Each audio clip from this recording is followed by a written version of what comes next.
우리 이제 불교 성기, 보통 우리 부처님 어디서 태어났고 무엇을 했고 이런 걸 잘 몰라요. 근데 제가 페이퍼라든지 유인물을 통해서 설명을 하니까 못 알아듣는 거야. 그냥 감각이 안 와요. 이게 지도라든지 이런 개념 때문에 어디가 부처님이 어디서 공부를 하셨고 뭐 어디서 가르쳤고 이런 개념들이 없기 때문에, 그래서 오늘은 특별히 제가 우리 양철호 고사님한테 부탁을 했어요. 셋업 좀 해달라고. 그래서 오늘은 특별한 날이니까 여러분들이 좀 보시고요. 쭉 한 번씩 한번 쭉 한번 볼게요. 그 불교의 성질이라든지 부처님 어떻게 활동했었는지 쭉 보시고 그 다음에 원상복사 이게 다 불교인데,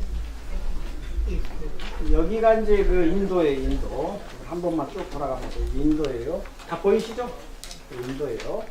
그리고 여기가 이제 우리 부처님 성지들이 모여 있는 데고요. 그리고 여기가 이제 우리 불교의 최고의 성지가 이제 마하보리 대보리사입니다. 보드가야 이게 최고의 불교 성지입니다. 그 다음에가 이제 이게 나란다 승원이고요. 여기가 부처님이 돌아가신 데고요. 이게 부처님이 태어나신 거예요. 여기가 이제 최초의 탑입니다. 부처님 탑이고요. 여기가 녹야원 최초의 부처님이 법문을 하신 데가 녹야원이고요. 그리고 여기가 아잔타 석굴이라고 해서 아주 세계적인 그 보고입니다. 그것도 제가 설명할게요. 아주 뭐 너무너무 아름답습니다. 지금 여기 다 존재하고 있어요? 있죠. 다 있는 거라. 지금 다 있는 거 하나요. 이게 이제 타지마할인데 인도를 대표해주는 건물입니다. 근데 이건 나중에 또 설명할게요. 엘로라도 제가 설명할게요. 이게 왕사성입니다. 이제 부처님이 설법을 하신 데가 왕사성하고 사이성 두 군데입니다. 그러니까 이게 왕사성이고 이게 사이성입니다. 왕사성을 인도말로 라지기라고 그러고요. 사이성을 요즘에는 샤헤마이라고 하는데 이 두 개를 쓰고 있어요. 그리고 여기가 이제 불교 승원인데 10만 명이 살았던 곳입니다. 어마어마합니다. 도시입니다. 나란다 시티입니다. 그 나란다 이 승원이라고 하는 게 아니라 나란다 시티보다 나란다라고 하는데 거기 유적지입니다. 그러니까 지금으로 하면 경주시 이런 식으로 보면 됩니다. 그러니까 나란다 시 전체가 이게 절이에요. 유적지가 나란다 시티 전체가, 왜냐하면 10만 명의 스님이 살았기 때문에 거기에서 살고 있는 주민들이 있어야 되거든요. 그러니까 거의 한 몇십만 명의 도시로 보면 되는 거예요. 이게 절이 그거예요. 이게 또 다르구나. 이게 바로 이제 나란다 안에 들어가 있는 건물들 중에 유적지고요. 이게 이제 나란다하고 비크라마 사원이라는 것이 두 개, 양대 산맥이라고 해요. 한국으로 하면 홍도사와 해인사 같은 이런 규모고요. 이제 비크라마 사원이고요. 비크라마 사원이고요. 여기가 이제 그 두 군데인데, 이쪽에가 엘로라고 이쪽에가 아잔타입니다. 이건 산입니다. 그러니까 한국으로 이야기하면 영축산이다. 조개사업을 이 산을 파버린 겁니다. 이게 산 전체를, 이게 돌입니다. 이 전부. 이렇게 해인 사람은 가야산 전체를 파버린 거라. 가야산 전체를 좀 이게 파가지고 산 전체를 절로 만든 거예요. 이것은 이제 아잔타고요. 알로라고요. 이것은 이제 아잔타입니다. 아잔타 안에 들어가 있는 굴 속에 이게 하나하나다가 다 이게 저기 뭐냐면 절입니다. 그게 하나예요. 굴 속에 굴입니다. 굴 속에 들어가는 모습이고요. 그러니까 이 굴 속에 몇백 명씩 들어갑니다. 이 굴이 전부 다 절입니다. 하나하나씩 절들이 이 굴 속에가 일종의 전부 다 절들이 하나하나씩 다 형성되어 있어요. 이게 바로 이제 우리 나가르주나라는 것이 영수보살이 태어난 곳입니다. 그래서 이걸 기념하는 거고요. 나가르주나 꼰다라는 것이 영수보살이 태어난 곳을 기념해서 만들어지는 도시 이름입니다. 그래서 나가르주나 꼰다. 꼰다라는 말이 원래 보물이고요. 영수 스님의 보물이라는 뜻이에요. 그리고 여기가 이제 아소카왕 석주입니다. 그런데 인도네에서의 부처님이 어디서 태어났고 어디서 돌아가셨고 어디서 뭘 했는지 몰라요. 아무도 몰라요. 그런데 아속과 왕이 부처님이 돌아가시고 나서 200년 내지 300년 이후에 이 석주를 세웠어요. 이곳에서 부처님이 태어나셨다, 이곳에서 부처님이 돌아가셨다, 이곳에서 부처님이 최초로 가르침을 가르쳤다 해서 우리가 알아요. 사실은 예수님도 어디서 태어나셔서 어디서 돌아가신 분입니다. 사실은. 그게 왜 그러냐면 역사이기 때문에 몰라요. 어디서 태어났고 어디서 돌아가셨고 뭘 했고 알 수가 없어요. 그 누구 때문에 알라냐면 헬레나라는 그 왕비가 있었는데 그분이 콘스탄티노플 대제의 어머님입니다. 그분이 최초로 개종을 했어요. 기독교로. 그리고 나서 그분이 성지순례를 간 거라. 그거 뭐냐면 그때는 그 이스라엘이 전부 다 어느 나라라는 로마 제국이었기 때문에 그분이 로마 황후죠, 황후. 로마 황후가 성지순례를 가니까 그쪽 사람들이 막 하늘 받들지 받들 거 아니에요. 그러면서 지정해 준 거예요. 아, 이 자리에서 예수님이 태어나셨고 이 자리에서 예수님이 돌아가셨고 이 자리에서 뭐 했다라고 해서 10개의 교회를 만들어줬어요. 그것에 근거해서 예수님이 여기서 태어나셨다, 여기서 돌아가셨다, 여기서 했다는 거 아는 거라. 사실상 크리스마스 날은 예수님 돌아가신 날이 아닙니다. 그것은 또 어떻게 되냐면 그건 나중에 이야기를 하겠지만 후대 사람들이 만들어 놨답니다. 그래서 예수님이 언제 태어난지도 모르고 어떻게 돌아가신지도 아무도 모릅니다. 그건 누구에 의해서 하냐면 헬레나, 이제 우리 영어식으로 하면 헬렌이라 그러잖아요. 헬렌이고 이제 그 라틴말로 헬레나죠. 헬레나 그 왕비가 지정해 주듯이 우리 불교에서는 누가 지정해 줬냐면 아속가 왕이라는 사람이 이곳에서 부처님이 태어났고 이곳에서 부처님이 돌아가셨고 이곳에서 부처님이 최초로 설법을 했고 하는 것을 지정해 준 거예요. 그러면서 이걸 유적지마다 이 탑을 세운 거라. 이게 아속가 왕 석주라 그럽니다. 그것에 근거해서 부처님이 어디서 태어났고 어디서 돌아가셨고 어디서 공부를 했고 이걸 다 아는 거라. 그래서 이것들이 전부 다 부처님 유적지마다 이게 이정표입니다. 이게 이제 인도 내에서의 북쪽, 그건 그 어디냐면 티베트 불교입니다. 이제 네라는 데 라닥에 있었던 그 라닥 궁전입니다. 그 다음에가 여기가 이제 헤미스 곰파라는 것인데 이게 라닥에 있는 건데 예수님이 여기서 공부를 했다고 그래가지고 상당히 유명해요. 제가 갔는데 이 헤미스 곰파 아주 아름다워요. 산 밑에 있는데 여기를 갔더니 예수님이 여기서 공부를 했다는 자료들이 많이 남아 있어요. 그래가지고 이제 이 절이 아주 관광지로 아주 유명한 절이에요. 또 기회가 되면 제가 설명해 드릴게요. 그 다음에가 이게 타보라는 데인데 스피디라는 거, 히마찰이라는 것이 히말라야라는 뜻입니다. 그 히말라야란 말이 여러 가지 말로 쓰는데 버머에 의해서는 보통 히마바트란 말을 써요. 그 뭐냐면 히마라는 것이 눈이고 바트라는 것은 홀드하다는 말이다. 이게 눈을 홀드하고 있는 곳이라는 뜻이라서 설산이라는 말이라고. 그래서 히마바트는 설산이고요. 히말라야란 말은 히마는 것이 눈이잖아요. 알라야라는 것이 창고예요. 눈의 창고라는 뜻입니다. 그 다음에가 히마찰 같은 경우는 우리들로 이야기하는 히말라야 산맥이라는 뜻입니다. 히말라야 산맥에 있는 저기 그 절입니다. 따보라는 절인데 여기가 되는 이게 키곰바라고 하는 것이 티베트절인데 이게 그 여기 뭐냐면 저기 인더스강입니다. 인더스강에 아주 붙여 있는 키라는 절이에요. 그리고 여기가 이제 티베트의 절이고요. 이 스님이 이제 티베트에서 인도에 망명해 왔어요. 그래가지고 달라이 라마 스님이 이제 데리고 있습니다. 이제 그 다름살라였고요. 그 다음에가 이제 다음에 이야기하는데 룬텍이라는 것이 시킴이라는 것이 지금 현재는 어디냐면 그 네팔하고 부탄 중간에 끼어 있는 왕국이었습니다. 그러니까 지금 현재는 시킴 주입니다. 시킴주, 지금으로만 버지니아 주이듯이 시킴주인데 이 시킴주에 있는 룬텍이라는 티베트절입니다.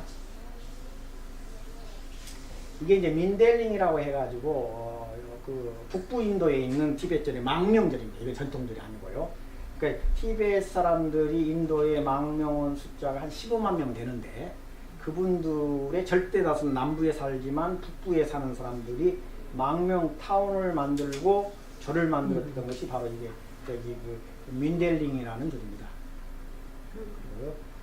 이게 이제 남델링이라는 줄이고요. 이것도 북부에 있습니다. 히말라산에 있고요. 이게 바로 이제 우리 유명한 그 어디냐면 마하보리, 대보리사라고 우리가 번역하는 불교의 최고 성지죠. 부처님이 이곳에서 깨달음을 이뤘다라고 해서 이제 만들어진 줄이고요.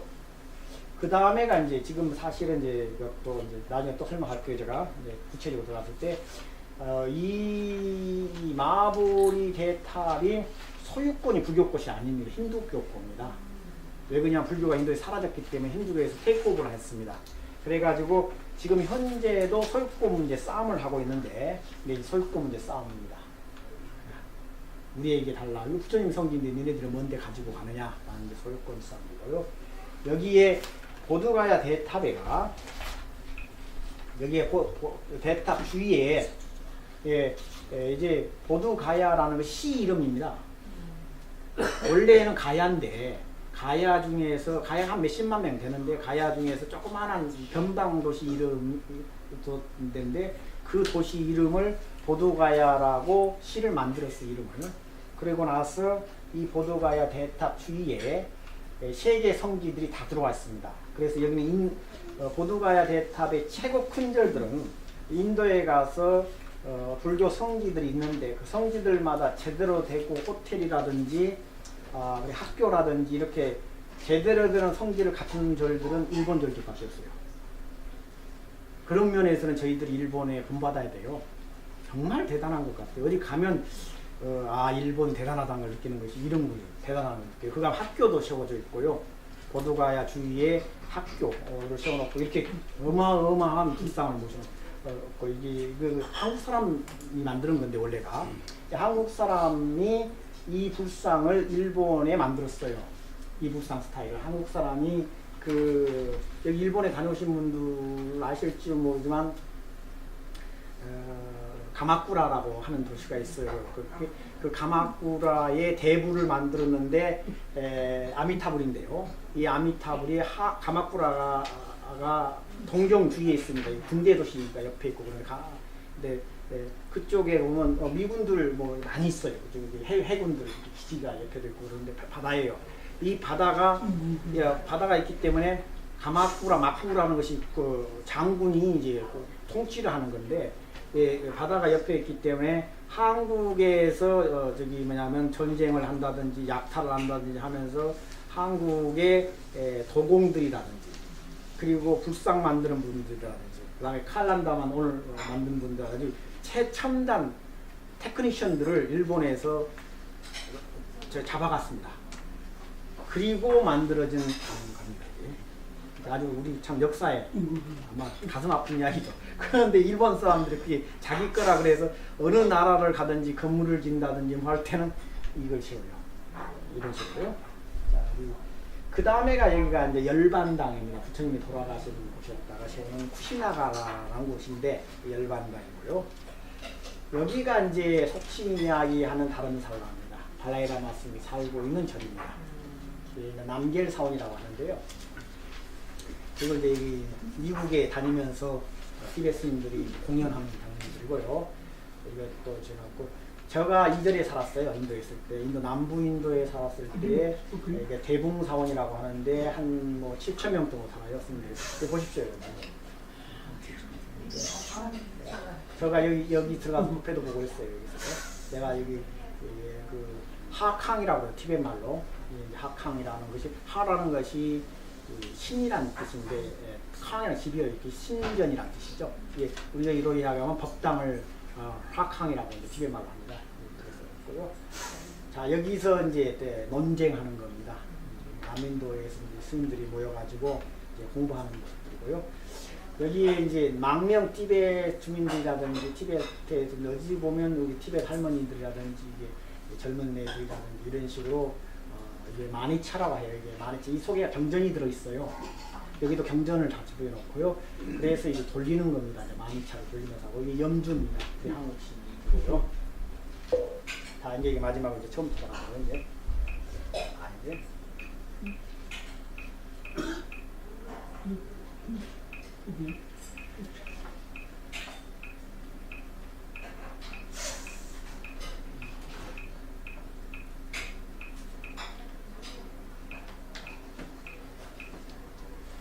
여기가 이제 보면 인도입니다. 이게 인도예요. 인도인데 이것을 가지고 인도라고 그러면 모르는 사람들이라고 해요. 그래서 이걸 가지고 인도라는 말을 쓰게 됐을 때 정치적 인도라는 말을 씁니다. 이게 분명히 아셔야 돼요. 이게 문화적 인도하고 정치적 인도는 전혀 다릅니다. 한국은 정치적 한국이라든지 문화적 한국 같은 말입니다. 근데 중국이라든지 인도는 정치적 중국이라든지 정치적 인도라는 말을 써야 되고요. 문화적 중국, 정치적 중국은 전혀 달라요. 이거 분명히 알아요. 그래서 예를 들어서 중화민족이다. 그 다음에 그런 말을 쓸 때는 기본적으로 문화적 중국입니다. 그러니까 중국 사람들에게 대해서는 이 다민족 국가이기 때문에 미국은 그런 개념이 없어요. 미국은 다민족 국가지만 인도라든지 중국하고 전혀 다른 국가 체제입니다. 왜 그러냐면 인도라고 하는 것 자체를 이야기했을 때 인도의 공식 언어만 18개입니다. 18개라. 공식 언어만. 그래서 인도의 달러를 갖다 인도를 루피라고 하는데 루피 내에 18개 언어가 들어가 있어요. 캐나다는 2개가 들어가 있더라고 보니까. 캐나다는 무슨 들어가 있죠? 불어하고 영어가 들어가 있잖아요. 인도는 그 공식 언어 18개 다 들어가 있어요. 그냥 조잡하기 짝이 없어요. 그렇게 돼 있는데 그와 마찬가지로 인도는 다민족 국가이기 때문에 문화적으로는 그 사람들을 전부 다 인도란 말을 쓸 수가 없어요.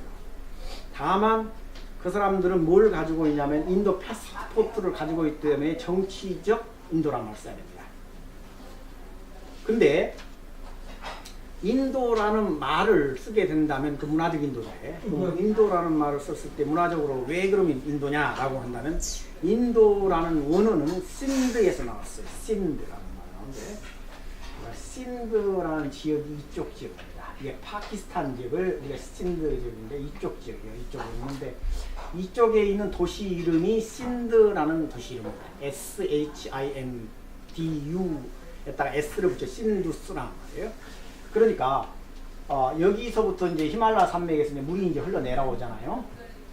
히말라야 산맥에서 물이 내려와서 강이 되는 것이 바로 우리가 이야기하는 인더스 강이에요. 이 인더스 강이 파키스탄을 가로질러서 이렇게 여기 그 아라비아 해로 들어갑니다. 그러면 인도라고 했을 때 문화적 인도의 뿌리는 여기가 아니고 여기입니다. 파키스탄입니다. 왜냐면 인더스 강이 흐르고 있기 때문에 파키스탄으로 여기 이쪽에서 흘러 들어갑니다. 이쪽으로. 파키스탄은 완전히 관통합니다. 그게 바로 인더스 강이다. 그러니까 인도다. 인도 문화의 출발점을 여기로 보고 있는 건 잘못 말하는 거야. 인도의 뿌리라는 인도는 여기가 인도입니다. 원래는. 그러면 여기가 신드라는 지역을 중심으로 문화가 발전된 거예요. 그게 바로 칭 이야기하는 인더스 문화입니다. 그러면 S 사운드를 S 사운드가 없어지면 무슨 말이 돼요? 힌두가 되는 거야. HINDU죠. 힌두죠. 그리고 힌두에서 인도 유럽 언어들은 H 사운드는 묵음입니다. 우리가 아우 하잖아요. 시간 했을 때 HOUR이잖아요. H 사운드를 거의 대다수 묵음 처리가 됩니다. 인도 유럽 언어에서. 그랬을 때 힌두에서 H 사운드가 없으면 무슨 말이 돼요? 인더스죠. US가 붙으면 그거 뭐냐면 주격 처리가 됩니다. 인도 강이, 인도 사람이란 말입니다. 그러면 힌두스, 인두스란 말이 같은 말입니까? 틀린 말입니까? 같은 말이에요.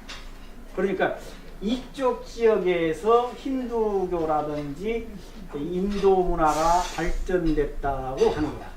그러니까 힌두교라는 말을 쓰게 된다면 인도교입니다. 그러니까 인도 사람이 힌두교를 믿으면 인도 사람인 거라, 문화적으로. 그리고 인도 사람으로서 힌두교를 믿지 않으면 문화적으로 인도 사람이 아닙니다. 정치적으로 인도 사람일 따름이에요. 중국 사람도 마찬가지입니다. 중국 사람들도 문화적으로 중국 사람으로라고 이야기했을 때 유교를 하고 한자 문화권을 받아들였을 때 중국 사람이고요. 문화적으로 유교라든지 한자를 받아들이지 않으면 문화적으로 중국 사람이 아닙니다. 그걸 분명히 느낄 수가 있어요. 중국을 다니는 사람들이 중국학을 하게 되면 우리가 그 이구르 지역을 가게 된다면 이구르 사람들은 기본 터키 사람입니다. 이구르 사람은 터키 사람이에요. 중국 내에 이구르라고 하면 터키 사람이고요. 회족이라고 하잖아요. 회족 자치구라 했을 때 그것은 아랍 사람입니다. 회교라고 그러잖아요. 회교. 회해교라든지 회족 자치구라서는 아랍 사람들 자치구라는 뜻이에요. 조선족 자치구, 아랍 자치구. 그걸 갖다가 중국 사람은 회족 자치구라고 해요. 그리고 위구르 자치구라고 그랬을 때는 터키 계열의 이슬람교 자치구라는 뜻입니다. 그 터키 사람들이다. 그 티베트 같은 경우는 장족이라고 그러는데 그러면 티베트 사람들 같은 경우는 티베트 사람들이 모여 살고는 자치구라는 뜻이에요. 그러면 우리가 티베트 지역에 가서 티베트 사람들 당시 중국 사람이라 그러면 몰매하자 죽습니다. 그 사람은 뭐라고 그러지? 나는 내가 티베트 사람이 왜 중국 사람이냐 그래요. 티베트 사람인데 중국 사람이 뭐라고 그래? 그 사람 입장에서 몰매맞아 죽을 일이야 완전히. 그러니까 봐봐요. 그러다가도 우리가 이 이야기에 티베트 사람들한테 그러면 당신 패스포트 뭔 패스포트 가지고 있냐면 뭐라고 이야기했어요? 중국에서 티베트 사람이 패스포트를 뭘 가지고 있어요? 중국 패스포트를 가지고 있는 거예요. 그러면 정치적으로는 중국 사람이니까 아닙니까? 그러니까 우리 미국식이라든지 한국식 시각하고 인도라든지 중국을 바라보면 완전히 안 됩니다. 전혀 다른 문화뿐이라. 그러니까 이 사람들에게 있어서 인도 문화의 핵심은 뭐냐면 힌두교야 됩니다. 힌두교를 믿으면 문화적으로 인도 사람이고 힌두교를 믿지 않으면 문화적으로 인도 사람이 아닙니다. 그렇기 때문에 불교는 문화적으로 인도 종교입니까 아닙니까? 아닙니다. 문화적으로 인도 종교가 되면 안 돼요. 그렇기 때문에 불교가 보편 문화예요. 세계 어느 나라 가니 받아들인 거라. 힌두교는 인도 사람 이외에 받아들여줄 수가 없는 거예요. 어느 나라도 힌두교 믿는 사람 있어요? 한국 사람들이 힌두교 믿을 수 없잖아요. 그 다음에 유교도 마찬가지예요. 유교도 한국 사람들이 유교를 그걸로는 받아들였어요. 예의범절을 추구하는 율지적용 받아들였지 유교를 핵심을 못 받아들인 거예요. 한국 사람들. 왜? 중국 중심 사상이에요. 세계의 중심이 중국이잖아요. 그리고 그러다 보니까 중국은 세계적인 문화 중심이고 한국은 유교적 세계관으로는 한국은 야만족입니다. 바벨리안족. 그래서 동이족이라고 그러잖아요. 동쪽의 오랑캐족이라. 그 유교 뿌리입니다. 그러니까 우리는 유교를 그것만 받아들인 거예요. 문화적으로 받아들인 게 아니고 거기 그 윤리만 받아들인 거예요. 삼강오리냐 이런 것만 받아들였지 실질적으로 우리가 그걸 받아들일 수 없어요. 받아들여서도 안 되고요. 그런 거 있는데 인도 내에서도 이게 바로 인도의 뿌리가 여기라는 거야. 저기 그 힌두교를 받아들일 것이냐 말 것이냐 문제라. 근데 힌두교가 지랄 같은 종교입니다. 아주 나쁜 종교인데 왜 나쁜 종교냐면 힌두교의 뿌리 출발은 어떻게 되냐면 백인 우월주의입니다. 백인 우월주의가. 그게 뭐냐면 아리안이라는 말이 있잖아요. 아리아라는 말이 있는데 아리아라는 말이 성스러운 말이에요. 그게 바로 아일랜드에서부터 인도까지 하나의 국가입니다. 이게 아리아랜드라. 그게 바로 인도 유럽이라고. 그래서 그 힌두교의 영향을 근대에서 유럽에서 최고 막강하게 받아서 실질적으로 이데올로기를 만드는 사람이 누구냐면 히틀러입니다. 히틀러요. 히틀러가 힌두교 영향을 받아가지고 아리안 민족주의, 속칭 이야기는 백인 민족주의 주장해요. 백인 우월주의를 주장해서 막 죽여대고 하는 건데 그 출발이 힌두교입니다. 그래서 그 사람이 한 그 나치 마크 있잖아요. 우리 불교 만자 마크잖아요. 이게 바로 뭐냐면 스와스티카라는 건데 보면 수라는 좋다는 말이고 아스티카라는 것이 있음이에요. 좋은 심볼이라는 뜻이에요. 그걸 가지고 이제 갖다 붙이는 거예요. 이게 바로 인도에 있을 때 백인 우월주의, 백인들이 속칭 해서 아리안족들이 코커서스 지역에서 들어와 가지고 우리 백인이 훌륭하다. 그리고 까만 족속들은 열등하다라는 주장한 거야. 그러니까 흰색은 아름답고 까만 사람들은 열등하다는 말을 주장합니다. 그게 속칭 카스트 제도입니다. 이게 카스트 제도라는 원어는 마루나라는 내용으로 마루나라는 색깔입니다. 하얀 색깔이 검정 색깔보다 우월하다는 말이에요. 그거요. 그 카스트는 카스트 원어가 마루나라는 색깔이야. 그러니까 백인들이 속칭이 아니라 코케이션들이 인도에 와서 자기가 우리가 아리안이다. 우리 색깔은 하얀니까 검정 색깔을 가지고 있는 그 사람들 다크라는 말을 쓰는데 검정 색깔을 가지고 있는 로컬 사람들, 속칭 이야기하는 네이티브 인디언들 보다 우리가 우월하다라는 걸 주장해요. 그게 바로 카스트 제도야. 근데 카스트 제도는 카스트 제도는 이렇게 마루나 제도랍니다. 원문은 색깔 제도라는 뜻입니다. 색깔 제도. 우리 한국은 뭐냐면 신분 제도잖아요. 분수에 맞게끔 정해졌다가 신분 제도를 씁니다. 그러니까 예를 들어서 포지션이에요. 한국에 있어서 신분 제도는 포지션입니다. 왕의 포지션이야. 그 다음에 귀족의 포지션이야.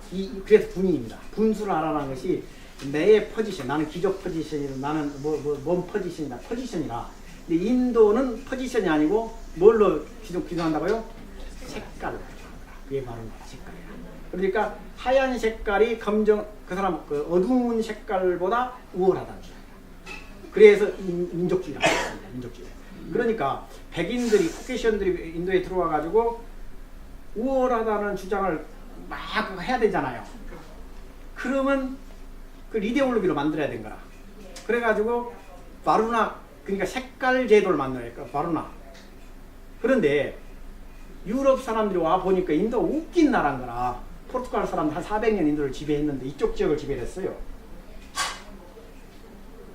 포르투갈 사람들이 인도에 들어 400년 동안 고아라는 지역을 지배했습니다. 여기요. 이쪽이요. 아라비아 해변. 이 고아를 지배했는데 한 400년 지배를 했어요. 와 보니까 인도 사람들은 웃긴 사람들인 거야. 색깔 따서요. 하얀 색깔이 검정 색깔보다 높게 취급을 받는 거예요. 이게 뿌리 깊은 그 콤플렉스에서 전환한 겁니다. 검정 색깔에 비해서 하얀색. 그러니까 이 사람들이 자기 나라 말로 카스트 제도라고 붙인 거예요. 이게 카스트라는 말이 영어가 아니고 포르투갈 말입니다. 영어로 하면 클라스라고 합니다. 클라스 시스템. 근데 원어민은 색깔 시스템입니다. 바로 나와요. 색깔을 하는 거예요. 그래가지고 여기서 이 사람들 인도는 카스트가 있더라, 클라스가 있더라 라고 하는 거예요. 근데 원어민은 색깔이다. 색깔이 예술입니다. 그래가지고 이 사람들이 여기서 이제 인도 문화를 만듭니다. 그게 바로 속칭이냐는 힌두교입니다. 그리고 이제 이쪽으로 쭉 내려와서 힌두 문화를 받던 거죠. 그래가지고 이쪽 지역을 속칭 여기는 백인 문화입니다. 아리안 문화입니다. 그리고 요 밑에 있죠. 카르나타카, 케랄라, 타밀나두, 이게 그 안드라프라데시 이쪽이 인도 네이티브 인디언들입니다. 드라비다들인데 그리고 이쪽 북쪽이 속칭이냐는 몽골리안 계열입니다. 티베트 사람들이 계열이야. 우리하고 이쪽 사람들이 같은 사람들이에요. 그러면 부처님이 어디서 태어났냐 하면 룬빈이라고 여기서 태어나셨어요. 그러면 그 당시에 여기 지역은 백인 문화가 아니고 황인족 문화입니다. 그러면 부처님은 황인족입니까? 백인입니까? 황인족. 그래서 이제 봐요. 아리안들이라면 솔직히 백인들이 이쪽 지역을 차지했잖아. 이쪽 지역을. 원래 백인들이 주로 차지하면서 간지지강으로 흘러갔으니까 간지지강 이쪽이 간지지강 흘러요. 이쪽에서 흘러내요. 이런 식으로. 그러니까 이쪽 지역을 차지했지 부처님이 태어나신 곳은 간지지강은 상당히 외곽지로 아주 들어갑니다. 그렇기 때문에 부처님이 태어나신 곳은 속칭 몽골리안 계열들이 살고 있는 지역이에요. 그래서 유적을 파고든다면 거기에 대해서 그쪽 지역은 몽골리안 계열의 해골들이 발견인데요. 그래서 부처님은 몽골리안 계열이었지 백인 계열이 아니었다라는 것이 요즘의 정설입니다. 그리고 부처님을 후손들 성이 뭐냐면 사키아예요. 그래가지고 요즘에 인도에 가면 부처님 후손들 이름들 누구누구 사키아 누구누구 나와요. 그러면 그 사람들은 몽골리안 계열입니다. 우리가 같은 색깔이야. 그러니까 부처님은 기본적으로 이쪽에 룬빈이라는 데에서 우리처럼 우리 같은 색깔을 가지고 있는 사람들이 태어난 것이다. 그런데 이게 부처님이 여기서 태어나셔가지고 이쪽에서 활동을 주로 여기서 했어요. 비하르라는 지역에서 부처님이 주로 활동했는데 보십시오. 비하르라는 말이 원래 의미가 뭐냐면 승원이라는 뜻입니다. 절이라는 뜻이에요. 그러니까 부처님 원체 가르침을 크게 하니까 후대 사람들이 부처님을 기념해서 주를 만들었는데 그 주 이름이 비하르주가 됩니다. 그러니까 부처님이 가르침을 폈던 주란 뜻이에요. 이게 비하르주가. 그래서 부처님이 여기서 주로 많이 가르쳤어요. 그런데 비하르주에가 뭐가 흘러냐면 겐지스강이 흘러가요. 봐요. 그리고 이쪽 지역에서 이제 부처님 주로 이제 가르침이 펴져 가는데 이쪽으로 막 커져가는 거라. 그런데 그 당시에 이제 부처님이 그렇게까지는 그 당시에는 그래도 신분제가 강하지 않은데 부처님 가르침이 인도 주사에 들어간다면 부처님을 황인종 색깔을 가지고 있는 부처님으로 이야기하면 먹혀 들어가겠어요? 안 먹혀 들어갔어요? 백인 사이에. 그러면 부처님을 인종을 어떻게 해야 되겠어요? 바꿔버려야 돼요. 황인종에서 뭘로 바꿔야 되겠어요? 백인으로 바꿔야 돼요. 인종을 부처님 인종을 황인종에서 백인으로 바꿔버렸습니다. 그 바꾼 것을 주로 어디 지역에서 하냐면 간다라라는 지역이 파키스탄과 간다라인데 이쪽 지역에서 이쪽 파키스탄, 간다라, 카시미르 이쪽 지역에서 집중적으로 부처님을 백인으로 만들어 봅니다. 그게 바로 간다라 미스크입니다. 그게 왜 그러냐면 간다라 지역을 지배했던 사람들이 그리스 사람입니다. 그러니까 그 어디냐면 알렉산더 제왕이 이제 말을 타고 와요. 그리고 나가지고 이분이 이제 간다라 지역에 이쪽에 파키스탄, 이쪽에 간다라, 이쪽에 그 이란 지역 여기를 위해서 마지막에 죽어버려요. 그리고 나서 그 후손들이 이쪽에서 이제 돌아가시고 나서 그 후손들이 그리스 왕국을 세운 거예요. 그 왕국이 박테리아라는 거야. 근데 그리스 사람이 있잖아요. 그 당시에 세계를 지배했잖아요. 그리스 왕국이 세계 헬레니즘 문화를 했는데 이 사람들 입장에서 코가 납작하고 얼굴이 컴퓨팅한 부처님으로 만들면 못 믿는 거야.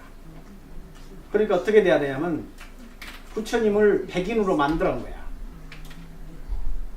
예수님도 그래요. 예수님 원 족속은 저기 어디지? 그 어디냐면 저기 유태인이에요. 그래서 나중에 예수님도 뭘로 만들어요? 유럽 사람들로 만듭니다. 그게 바로 카톨릭입니다. 카톨릭은 예수님을 유럽 사람 만들어 나가는 과정입니다. 근데 우리 부처님, 우리 불교도 대승불교라는 것이 여기가 있죠? 여기가 황인종에서 백인으로 만들어내가는 과정입니다. 그게 바로 속칭 이야기하는 대승불교예요. 대승불교 운동이라는 것이 인도 문화에서 세계 문화로 커져가는 거라. 그러면 그 당시에 세계 문화를 어디로 했냐면 이쪽에가 얘가 백인 문화죠. 얘가 파키스탄도 백인 문화죠. 그리고 여기 아프가니스탄도 백인 문화죠. 그리고 이란도 백인 문화죠. 이 백인 문화, 그 다음에 그리스도 백인 문화잖아요. 그 사람들에게 백인 사람들이 그다음 지배자인데 지배자 입장에서 지배자라고 이야기를 해야 돼요. 우리 부처님도 당신처럼 똑같은 백인이고 똑같은 생각을 했다라고 해야지 이 사람이 받아들이지. 저기 어디지 그 후진국에서 와가지고 있잖아요. 하면 뭐라고 하겠어요. 그 사람 입장에서 안 받아주는 거라. 예수님도 마찬가지예요. 예수님도요. 그 로마 황제가 지배하는데 깨재재하고 식민지 국가 사람들한테 그 신당에 들어가가 제사를 하려면 배알이 꼬래가지고 안 돼요. 그거 가능하겠어요? 배알이 꼬래가지고 안 되는 거라. 그 상식인 거라. 그러니까 거기서 어떻게 해야 되냐면 예수님을 이 사상이라든지 예수님을 전체를 어떤 식으로 끌고 가냐면 백인화 작업을 합니다. 끊임없이 백인화 작업. 그게 바로 이제 카톨릭으로 정착하게 되는 거라. 여러 가지가 있어요. 어떻게 백인화 작업을 하냐면 예를 들어서 성경 말하고 다른 말들을 하기 시작해요. 그러니까 구약 성서에 나오지 않는 새로운 말들을 하기 시작하고 나쁘게 막 조작을 해야 되기 시작한 거라. 좋게 이야기하면 창조적으로 변형을 하고 나쁘게 이야기하면 조작을 한 거라. 그러면 우리 불교 문화에서도 여기에서 출발해 갔지만 국제화되면서 탈식해 가는 거예요. 그러면서 이제 보편문화를 꽂고 가요. 그래야지 이제 받아들여진 거예요. 그러고 나서 이제 여기서 이제 터키 사람들인데, 중앙아시아 터키 사람들, 이쪽 사람 중국에 들어와요. 그러면 중국 사람들 입장에서는 부처님을 백인으로 만들어 놨는데, 이쪽에서 이 사람을 백인으로 만들었는데 받아들일 수 있어요, 없어요? 중국 사람들 입장에서요, 백인은 야만족입니다. 중국에 보면 서양 오랑캐라 그래요. 왜 양귀라는 말을 써요. 양귀 중국 사람들에서 양귀예요. 서양 오랑캐들이라. 그런데 이 부처님은 서양 오랑캐인 거라. 그러면 이 부처님 색깔이 하얀 색깔이 들어오면 중국 사람들 입장에 어떻게 돼야 되겠어요? 안 받아요. 그럼 부처님 색깔 어떻게 바꿔야 되겠어요? 노란색으로 바꾼 거라. 그러니까 한국의 불상들은 전부 다 하얀 색깔이 노란 색깔들이요? 아, 노란 색깔들이라. 그러면 이쪽 지역에서 나오는 불상들은 코가 높습니까? 낮습니까? 높잖아요. 코가 높은 거예요. 여기 봐봐요. 이쪽에 우리 그 부처님 있잖아요. 석굴암 부처님. 코가 납작이 잡은 거라. 그러면 동양 사람들 입장에 봤을 때 코가 납작한 사람들이 만들어야 될 거 아닙니까? 그래야지 동질감을 느껴지잖아요. 이렇게 코를 이렇게 납작하게 만들어 버린 거라. 그런데 이쪽에서 출토되는 부처님은 어떻게 돼야 되냐면 코가 높습니다. 그게 코가 높아야지 아름다운 거라. 이쪽 지역에는. 그냥 백인이니까. 백인문화. 그리고 색깔이 어떻게 돼요? 노래야 되겠어요? 하얘야 되겠어요? 하얘. 그래서 하얀 색깔이 될 거예요. 근데 우리 동양에서 하얀 색깔로 하면 어떻게 되겠어요? 깨재재하게 여기 아니 병자 취급하는 거예요. 우리는 어떻게 되겠어요? 저처럼 그래도 까무티하게 만들어야 되는 거예요. 그래서 저렇게 만든 거예요. 그러니까 이쪽 지역으로 오면서 중국에서는 노란 사람을 만들어야 됩니다. 그러니까 중국의 부처님은 여기 보시죠. 우리 석굴암 부처님처럼 동양 사람으로 만든 거라. 그리고 공식적으로 부처님은 원대간이 인도 사람이 아니고 황인종입니다. 국가에서 딱 황제가 했어요. 부처님은 오늘부터 인도 사람 아니다, 백인 아니다 라고 선언했어요. 그걸 언제까지 그걸 언제까지 하냐면 원대까지 합니다. 원나라, 몽고. 그거 왜 그러냐? 중국 사람들 입장에서 부처님을 양귀, 그러니까 서양 오랑캐의 수장 정도로 만들 수가 없는 거라. 그러니까 이분들이 했을 때 부처님을 중국 사람 만듭니다. 그게 바로 노자 화호경이란 말이다. 노자가 오랑캐 호자잖아요. 오랑캐에 들어가가지고 이거 못된 놈들, 문화적 형편없는 놈들을 거기 가르치기 위해서 백인으로 잠깐 태어났다는 걸 주장합니다. 그게 바로 노자 화호경이에요. 노자라는 사람이 중국에서 태어나가지고 130살까지 살았다잖아요. 노자란 말이 흰머리를 가지는 선생이라는 뜻이거든요. 늙을 노자잖아요. 자자가 스승자자예요. 흰머리를 가지는 스승이라는 뜻이에요. 그 말이라는 뜻이에요. 원음이는 그래요. 공자도 공시성을 가지고 있는 스승이라는 뜻이에요. 공구거든요. 그러니까 원래 공자님 이름은 공구인데 이 머리가 있잖아요. 이게 이렇게 툭 튀어났다는 거라. 그래서 공구라는 말을 붙였다는 거예요. 그런데 자자는 공자성을 가진 스승이에요. 노자는 늙은 사람이라는 뜻이에요. 늙은 사람을 가지는 스승이에요. 흰머리가 난 스승이라는 뜻이니까 이분이 130살까지 천수를 누리고 그것도 모자라 가지고 서쪽으로 들어가 살아가지고 신선이 됐다는 거예요. 그러니까 천년만년 산 사람이라. 그러면 천년만년 살다가 이분이 오랑캐들을 구원하기 위해서 인도로 들어가 가지고 이 백인이 됐다는 거예요. 환생해 가지고. 그 사람이 누구예요? 부처님이라는 거야. 부처님. 그러면 그 중국 사람 입장에서 부처님 백인입니까? 황인종입니까? 황인종이래. 잠깐 얼굴 좀 색깔 좀 바뀌어놔서 백인으로 조금 태어났다는 거예요. 그러니까 중국 사람들이 불교를 받아들일 수 있어요, 없어요? 받아들이지. 그들부터는 이제 황인종이 되니까 받아들인 거라. 그래서 중국에서 황제가 부처님은 백인이라 그러지 않고 황인종이라고 선언합니다. 그러면 스님들 중에서 양심 있는 스님들도 생길 거 아닙니까? 그러면 그 사람이 어떻게 되겠어요? 아이 무슨 소리야. 부처님 원래 백인인데 왜 새소리 한다 그러면 어떻게 되겠어요? 황제 입장에서는 그 사람 살려주겠어 안 살려주겠어요? 능지처참해 버립니다. 그게 바로 뭐가 되냐면 그게 바로 그냥 범람입니다. 황제 입장에서 부처님을 황인종으로 만들어냈는데 요즘으로 하면 정말 양심 있는 스님들이나 이런 사람들이 무슨 소리 하냐고 말이야. 거짓말쟁이라고 말이야. 부처님 뭐죠? 부처님 백인이라 그러면요. 어떻게 돼야 되겠어? 황제 입장에서는. 국권을 도전하는 시작이 되는 거야. 그러면 범난이라는 이름을 해서 능지처참해야 됩니다. 그러니까 이제 쭉 유지가 돼요. 그런데 한족들이 지배할 때까지 용납이 되는 거야. 한족이 아닌 몽고 사람들이 지배됐다면 부처님을 이 중국 사람 만든 걸 용납하겠어요? 못하겠어요? 몽고 사람들 입장에서는 안 되는 거예요. 그러니까 무슨 개소리 하냐, 부처님 인도 사람이다 라고 몽고 황제가 선언을 합니다. 그러면서 부처님을 다시 어디로 만들어야 되겠어요? 백인으로 만들어야 되겠어요? 황제로 만들어야 되겠어요? 백인으로 만드는 거라. 그래서 원대에서야 비로소 부처님의 원 백인이 상이 나오는 거예요. 그전에는 중국 사람이었어요. 부처님 원칙적으로. 그와 마찬가지로 우리가 여기서 봐요. 여기서부터 이제 불교가 이제 전파되어 가는데 이쪽으로 타는 거야. 그러면서 이 봐요. 여기가 이제 우리 불교의 성지입니다. 어떻게 되는 거야? 여기가 부처님이 가르친 데는 여기가 사이성입니다. 실라바스라는 것이 사이성이에요. 그리고 라직이라는 게 여기인데요. 여기 두 군데를 중점적으로 가르쳤습니다. 그리고 부처님이 깨달은 데는 보드가 여기고요. 그러니까 부처님이 활동한 지역은 이쪽 지역입니다. 여기죠. 그 당시는 전철도 없고 기차도 없고 비행기도 없기 때문에 걸어 다니는 건 한계가 있어요. 그래서 우리가 생각하는 것만큼 불교의 가르침이 거대하게 가르치는 거 아닙니다. 부처님이 걸어 다닐 수 있는 범주에만 가르쳤어요. 그렇기 때문에 여기가 줍니다.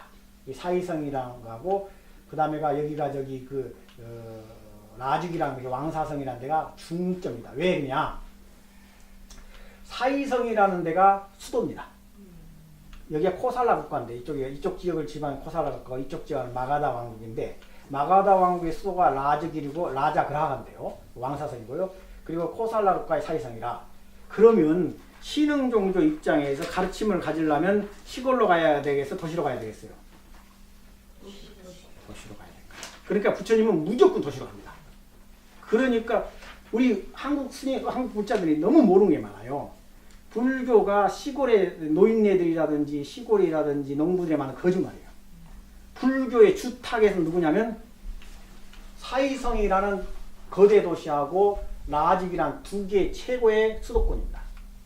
여기에 가서 가르쳐요. 그리고 가르침을 가르칠 때에 누구를 타겟으로 해야 되냐면 여기서는 상인을 타겟으로 합니다. 그러니까 불교 경전에 보면 전부 다 누구를 하냐. 첫 번째 나오죠. 장자라는 말이야. 장자라는 말이 현대말로 번역하면 비즈니스맨이에요. 부자들이라. 수보리, 누군 장자, 누구 이렇게 나와요. 그러니까 스님들에게서는 장로라 그러고 장로, 수보리 뭐 이렇게 나오고 신도들에서는 누구부터 나와요? 장자부터 나와요. 비즈니스맨부터 나옵니다. 부처님의 주 타겟은 농부라든지 그런 사람이 아니고 누구라고요? 장자, 비즈니스맨이라.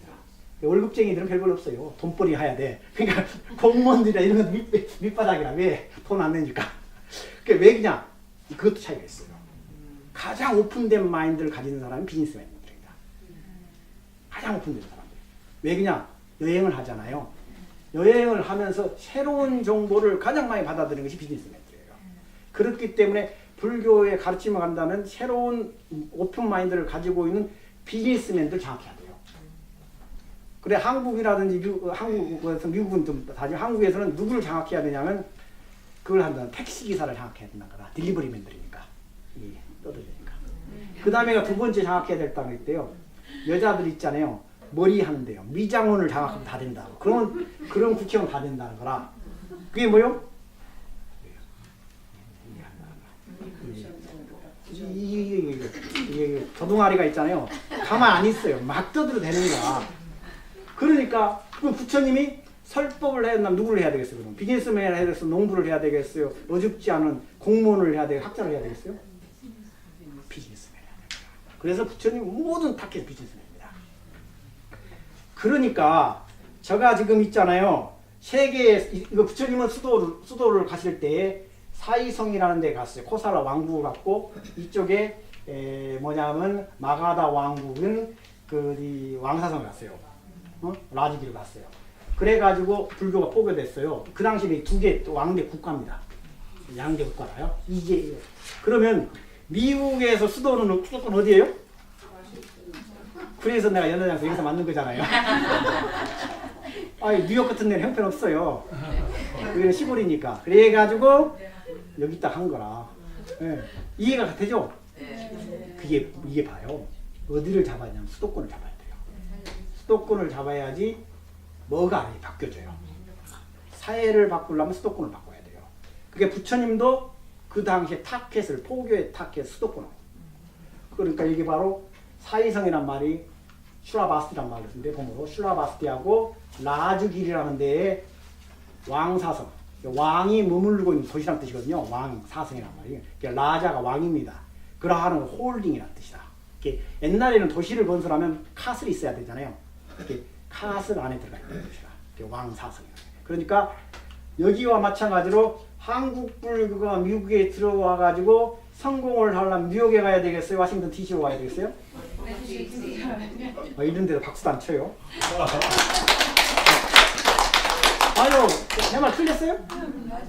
워싱턴 DC라. 근데 우리가 실수를 했어. 워싱턴 DC에 제대로 된 절이 너무 늦게 시작한 것 같아요.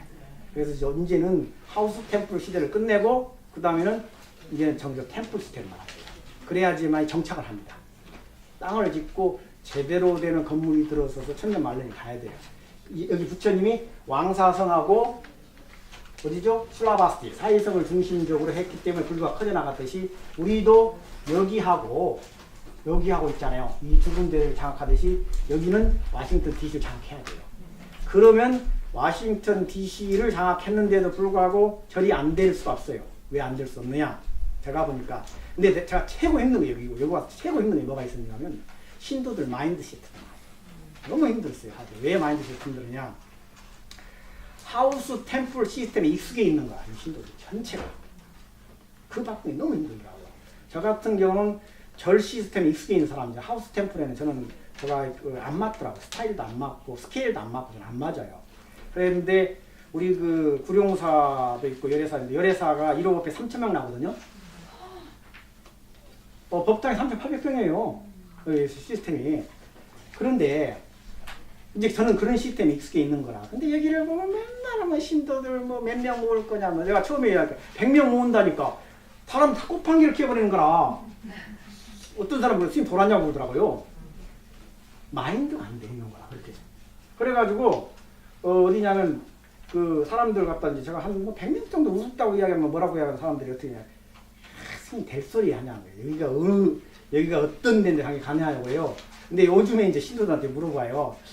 아마 우리가 절 만들면 한 50명 내지 100명 될까요? 그러면 사람들이 그거야 뭐 100% 돼도 다 이렇게 바뀌었어요.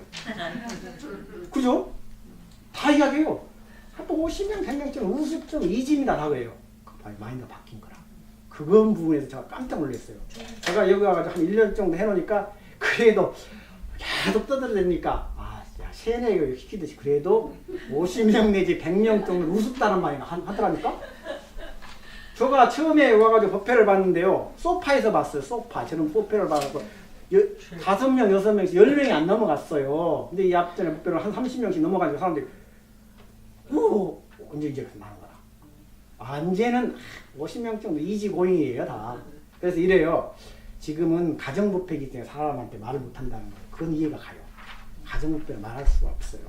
근데 이제 이번에 절을 만들어 나가면 사람들 같은 이제 공간이 생기잖아요. 그때는 뭐 무섭다고 생각해요. 그러니까 그것도 우리가 마인드를 바꿔야 돼요.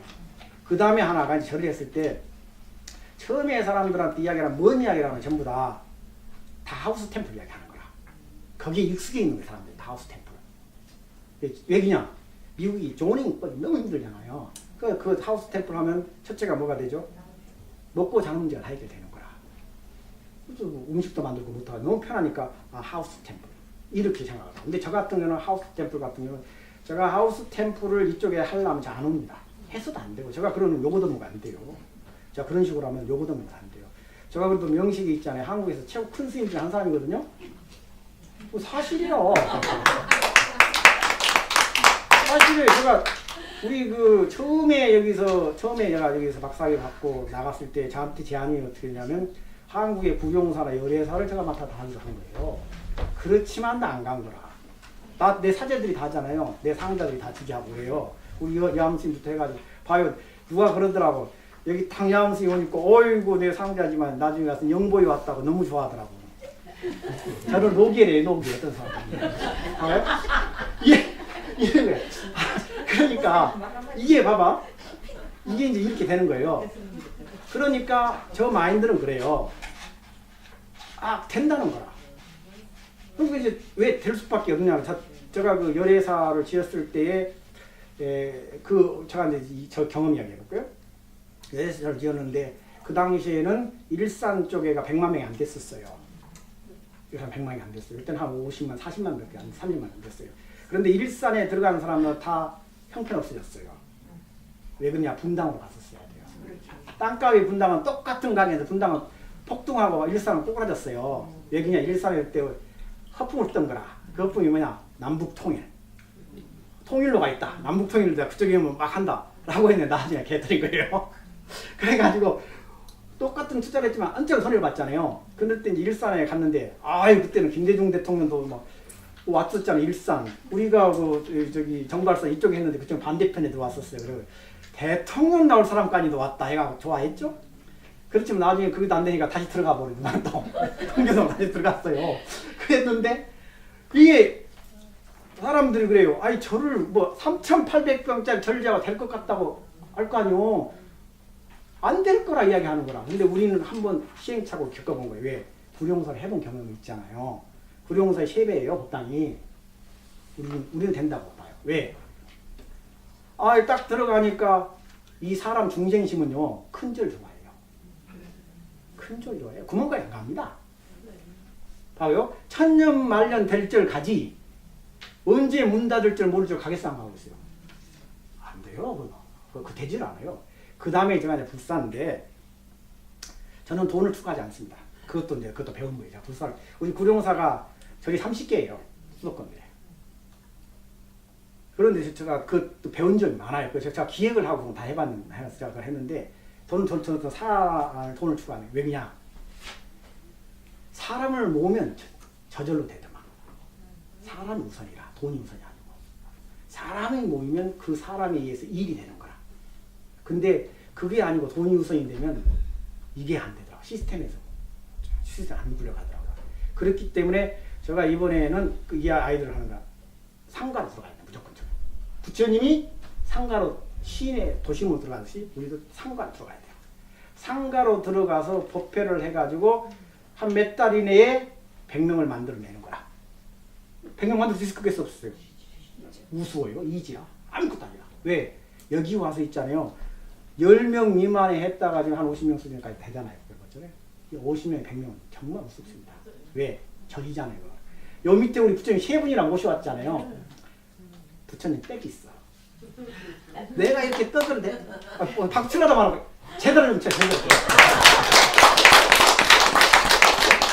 제가 이렇게 떠들어도 되는 거하고요. 부처님 후광을 가지고 떠들어대는 거고 위력이 같을 것 같아요.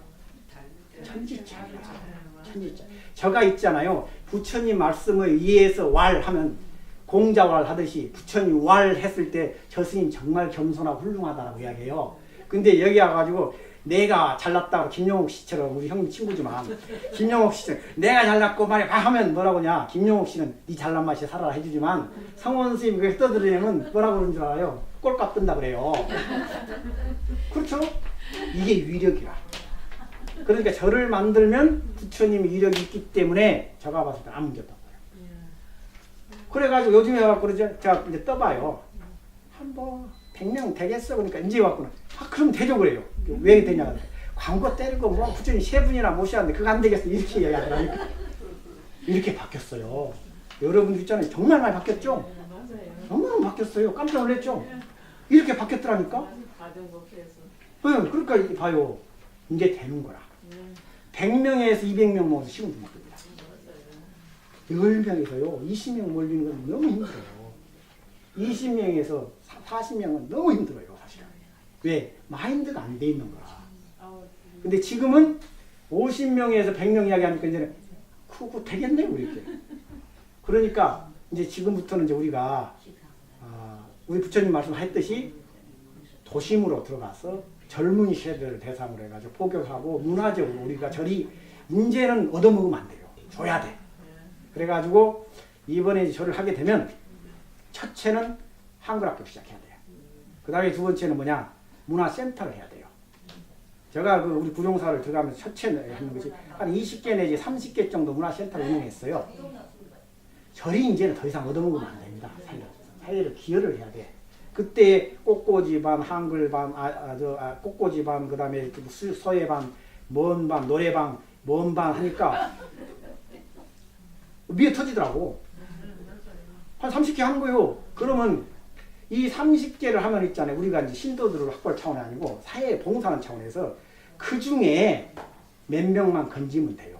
그래서 이런 데는 종교 색채를 띄어서 기독교도 뭐예요? 아무다 보면 되지. 우리 부처님 가르친 대로 살면 되는 거야.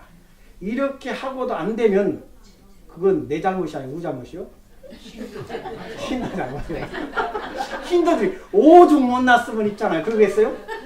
이렇게까지 훌륭하게 마스터 플랜을 끌고 갔는데도 못 끌고 가면 누구 잘못이요?